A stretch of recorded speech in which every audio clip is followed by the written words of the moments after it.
বাংলাদেশের সর্বশেষ গুরুত্বপূর্ণ আপডেট সংবাদে আপনাকে স্বাগত। শুরুতেই সংবাদ শিরোনাম, পরে বিস্তারিত। শুরুতেই জানাবো, শেখ হাসিনাকে আশ্রয় কেন প্রশ্ন উঠেছে ভারতে। ছাত্র জনতার তীব্র আন্দোলনে দেশ ছেড়ে পালাতে বাধ্য হয়েছে শেখ হাসিনা। আশ্রয় নিয়েছে প্রতিবেশী দেশ ভারতে।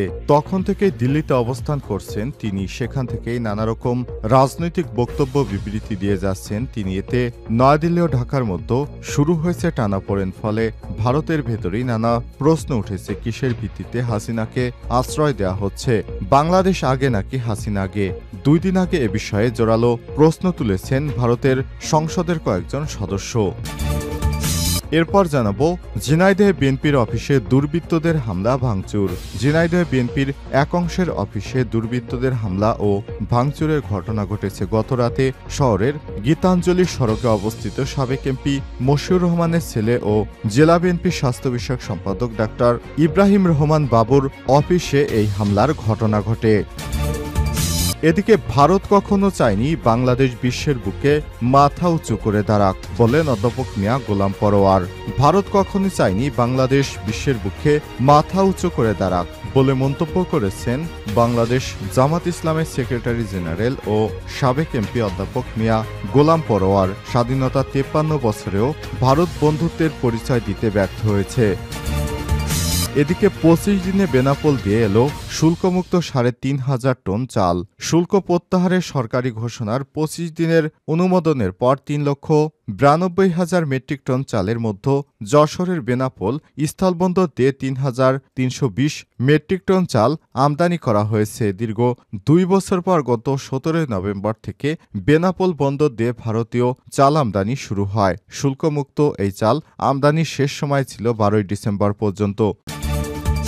এবারে জানাবো, প্রতিবন্ধীদের ভাতা লুট করে খেয়েছে আওয়ামী লীগ সরকার, অভিযোগ করলেন তারেক রহমান। ক্ষমতাচ্যুত আওয়ামী লীগের সরকার প্রতিবন্ধীদের ভাতা লুটপাট করে খেয়েছে বলে অভিযোগ করেছে বিএনপির ভারপ্রাপ্ত চেয়ারম্যান তারেক রহমান। আজ রাজধানীর আগারগাঁয়ে এলজিইডি ভবনে প্রতিবন্ধী ব্যক্তিদের সঙ্গে মতবিনিময় সভায় সব কথা বলেছেন বিএনপির ভারপ্রাপ্ত চেয়ারম্যান তারেক রহমান। এবং সর্বশেষ জানাবো, অভিবাসী ফেরত না দিলে সম্পর্ক ছিন্ন করার হুমকি ট্রাম্পের। অভিবাসীদের ফেরত নিতে অস্বীকার করলে ব্যবসায়িক সম্পর্ক ছিন্ন করা হবে বলে হুমকি দিয়েছে নবনির্বাচিত মার্কিন প্রেসিডেন্ট ডোনাল্ড ট্রাম্প। তিনি বলেছেন, তিনি প্রত্যেক অভিবাসীকে দেশের ভেতর থেকে ধরে ধরে তাদের দেশে পাঠাবেন। কোনো দেশ নিতে অস্বীকার করলে তাদের সঙ্গে ব্যবসা বাণিজ্য বন্ধ করে দেবেন। একই সঙ্গে তাদের উপর চড়া শুল্ক আরোপ করবেন। প্রিয় দর্শক, এতক্ষণ শুনছিলেন সংবাদ শিরোনাম, এবারে বিস্তারিত। তবে তার আগে বন্ধুরা, অনুরোধ থাকবে এই সংবাদটিতে একটি লাইক দিন। এই চ্যানেলে আপনি নতুন হয়ে থাকলে আমাদের সংবাদটি দেখতে দেখতে চ্যানেলটি সাবস্ক্রাইব করে রাখুন। কমেন্ট করে বন্ধুরা আপনার মূল্যবান মতামত জানিয়ে দিন আপনি বিশ্বের কোন দেশ থেকে বা বাংলাদেশের কোন স্থান থেকে আমাদের সংবাদটি দেখছেন এবং শুনছেন। এবারে বিস্তারিত। শেখ হাসিনাকে আশ্রয় কেন প্রশ্ন উঠেছে ভারতে। ছাত্র জনতার তীব্র আন্দোলনে দেশ থেকে পালাতে বাধ্য হয়েছে শেখ হাসিনা। আশ্রয় নিয়েছে প্রতিবেশী দেশ ভারতে। তখন থেকেই দিল্লিতে অবস্থান করছেন তিনি। সেখান থেকেই নানা রাজনৈতিক বক্তব্য বিবৃতি দিয়ে যাচ্ছেন তিনি। এতে নয়াদিল্লি এবং ঢাকার মধ্যে শুরু হয়েছে টানাপোড়েন। ফলে ভারতের ভেতরই নানা প্রশ্ন উঠেছে, কিসের ভিত্তিতে হাসিনাকে আশ্রয় দেওয়া হয়েছে।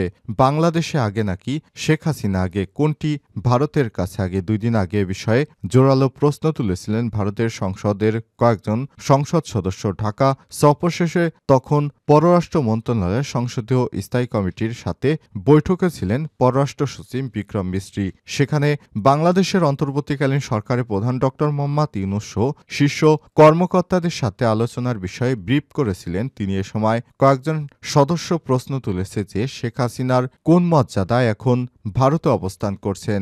দিল্লিতে 2.5 ঘন্টারও বেশি সময় ধরে চলা ওই ব্রিফিংয়ে দেশটির 21 থেকে 22 জন সংসদ সদস্য উপস্থিত ছিলেন। ব্রিফে অংশ নেয় একাধিক সূত্র। দেশটির সংবাদ মাধ্যম আইএনএস এই তথ্য জানিয়েছে। এদিকে শনিবার একই ধরনের প্রশ্ন তুলেছে অল ইন্ডিয়া মজলিসি ইত্তেহাদুল মুসলিমিনের সদস্যরা।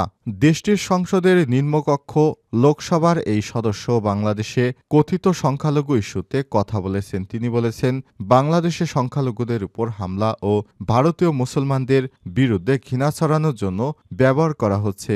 দেশটির সংবাদ মাধ্যম আজটক নিউজের বিশেষ অনুষ্ঠানের এজেন্ডা আজটককে অংশ নিয়ে হায়দ্রাবাদের এই এমপি বলেছেন, শুক্রবার লোকসভার অধিবেশনে বাংলাদেশে সংখ্যালঘুদের উপর সহিংসতার বিষয়টি তুলে ধরেছেন তিনি আরও বলেছেন, সংখ্যালঘুদের উপর হামলার বিষয়ে বাংলাদেশে ডক্টর মোহাম্মদ ইউনূসের নেতৃত্বাধীন অন্তর্বর্তীকালীন সরকারের সাথে ভারত সরকারের কথা বলা উচিত। কেন বাংলাদেশে সংখ্যালঘুদের উপর হামলার কারণে ভারতীয় মুসলমানদের বিরুদ্ধে ঘৃণা ছড়ানো হচ্ছে?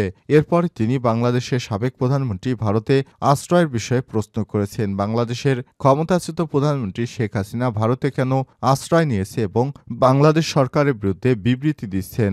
ভারতের প্রধানমন্ত্রী নরেন্দ্র মোদীর নেতৃত্বাধীন বিজেপি সরকার কি শেখ হাসিনাকে এসব বক্তব্যকে সমর্থন করছে কিনা প্রশ্ন করেন তিনি। ওআইসি বলেন, একটি দেশ হিসেবে বাংলাদেশের সাথে ভারতের পররাষ্ট্রনীতির সম্পর্ক হওয়া উচিত, কোনো বিশেষ পরিবারের সঙ্গে নয়।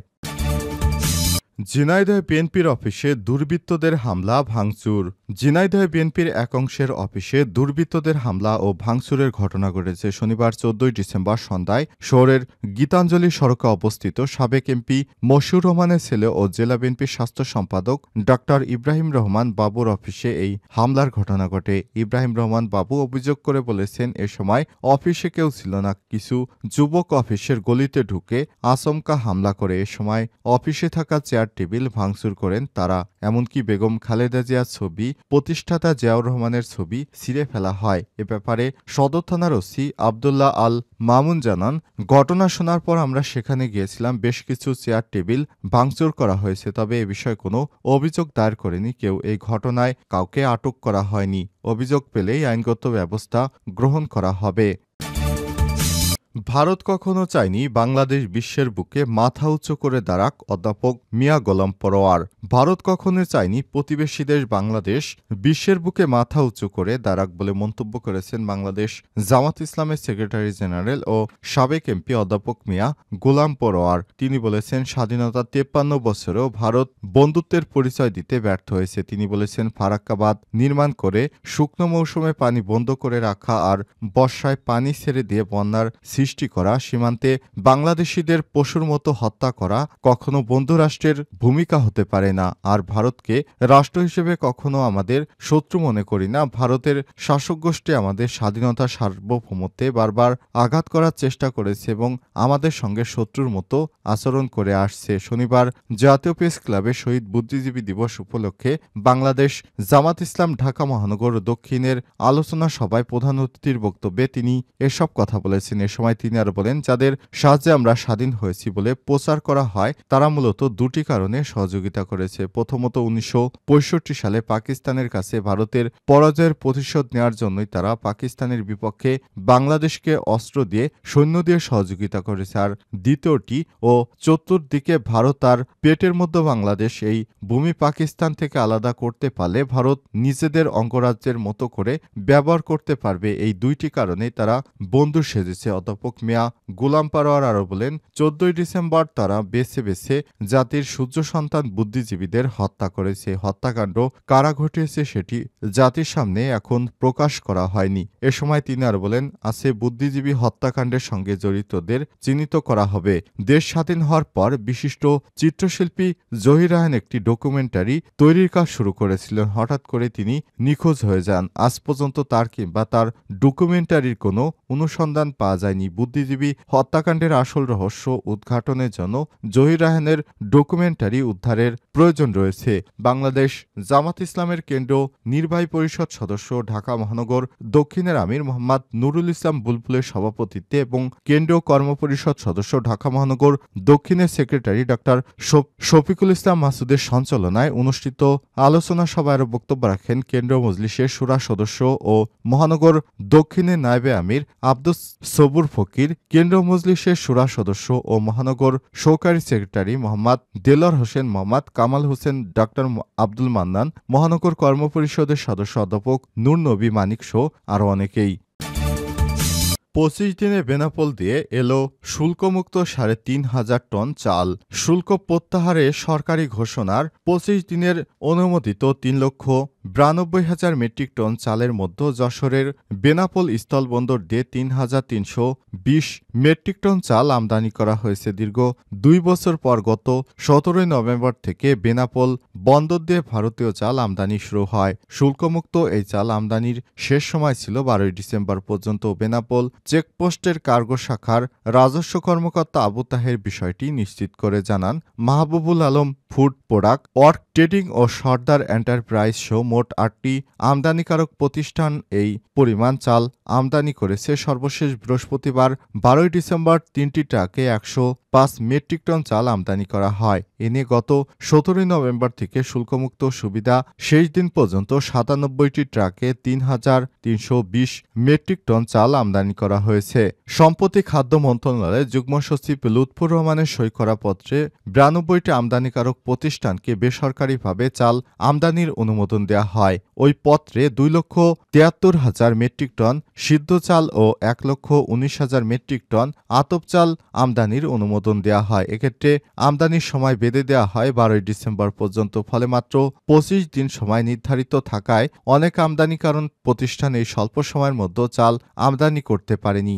বেনাপোলের স্থলবন্দরের উদ্ভিদ সংঘনিরোধ কেন্দ্রের উপসহকারী কর্মকর্তা শ্যামল কুমার নাথ জানান, 2023 সালের 20 জুলাই থেকে দেশের বাইরে সিদ্ধ আতপ চাল রপ্তানি নিষেধাজ্ঞা দেয় ভারত সরকার। এর আগে 2022 সালের নভেম্বর থেকে বেনাপোল স্থলবন্দর দিয়ে প্রতিবেশী দেশটি থেকে চাল আমদানি বন্ধ ছিল। সেই সময় চাল আমদানি নিরুৎসাহিত করতে এর উপর 62% শুল্ক আরোপ করা হয়েছিল। এরপর থেকে বেনাপোল স্থলবন্দর দিয়ে আর চাল আমদানি হয়নি। তবে সম্প্রতি সরকার চালের শুল্কহার প্রত্যাহার করে নেয়। গত 17 নভেম্বর থেকে ফের চাল আমদানি শুরু হয়।